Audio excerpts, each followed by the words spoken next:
ভাইয়ের বউকে ধাক্কা মারছে, ধাক্কা মারার পর আমার সুদান থেকে কখন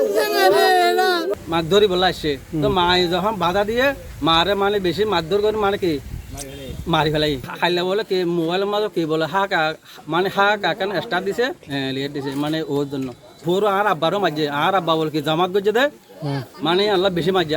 আরও মাঝে। গতকাল রাত আনুমানিক 8টার দিকে উকিয়ার টাইফালং এলাকায় ছেলেকে বাঁচাতে গিয়ে মাকে পিটিয়ে হত্যা করা হয়েছে। আমি এই মুহূর্তে এই টাইফালং যে এলাকায় আছি এই মুহূর্তে এখানে এই জায়গাতে মূলত সেই মাকে মেরে ফেলা হয়েছিল এবং পরবর্তীতে আমরা যে বিষয়টা দেখেছি এটা পুরো দেশব্যাপী একটি চাঞ্চল্যের পরিবেশ তৈরি হয়েছে এবং মানুষের মধ্যে একটা ক্ষোভ তৈরি হয়েছে। সেই বিষয় নিয়ে আমরা এখানে এসেছি এবং এখানে এসে গতকালকে কি ঘটেছিল এবং কি হয়েছিল এবং কারা এই হত্যাকাণ্ডটি ঘটিয়েছে কিংবা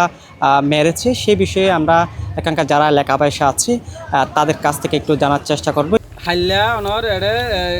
বিএনপি নেতা কর্মী আয়ানে মিজান সিদ্দার জিশান মানে শমসুডা আবার সাইফুল সিদ্দার আদহরি ও আকাশিয়া ও আকাশ আর গো ওই বাবুল আয়ানে মানে কি আর হালতো ভাই আব্দুরা মানরে মানে কি মারধরি বলে আসছে। তো মা যখন বাধা দিয়ে মারে মানে বেশি মারধর করে মানে কি মারি ফেলাই খাইলে বলে কি মোবাইলের মাঝে কি বলে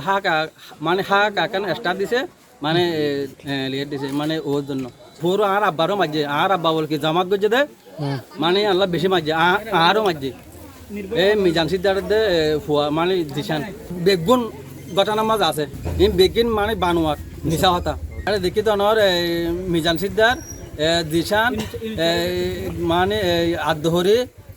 মানে আকাশ মানে আর বাবুল আর সাইফুল সিদ্দার আর মানে শমসুডা আবার তার মানে চুক্তি দিছিল এসে চুরি লই না আর সুস্থ বিচার চাই মানে ফাঁসি চাই। উনি সামনে ছিল, ওনার ভাই নাকি দোকানের দিকে আসতেছিল, আমার গালাতো ভাই আমি ওনার বোনের মেয়ে হয়, উনি নাকি আসতেছিল, মা বলতেছিল আমার ছেলে কোনো জায়গায় আমি জড়াবে ওখানে যাবে না, আমি একটু যাই। ওনার বোন মা ভাই সব ফ্যামিলি সহ আসতেছিল ভাইয়ের পিছনে বাট আমার ছোট গালা ওখানে গিয়েছে, ওখানে যাওয়ার পর এখানে একটা চড় মারছে আমার কালাতো ভাইকেও মারছে, ধাক্কা মারছে, আমার কালাতো ভাইয়ের বউকে ধাক্কা মারছে, ধাক্কা মারার পর আমার সুদান থেকে কখন এরা হচ্ছে যে কখন মাটিতে ফেলে দিচ্ছে, এরা হঠাৎ হাসপাতালে নেওয়ার পর বলতেছে সমুদ্রের গর্জনে ভিন্ন স্বাদের সামুদ্রিক খাবারের ভরপুর আয়োজন উপভোগ করতে আজই চলে আসুন প্যাসিফিক বিচ লাউঞ্জ ক্যাফে কক্সবাজারে।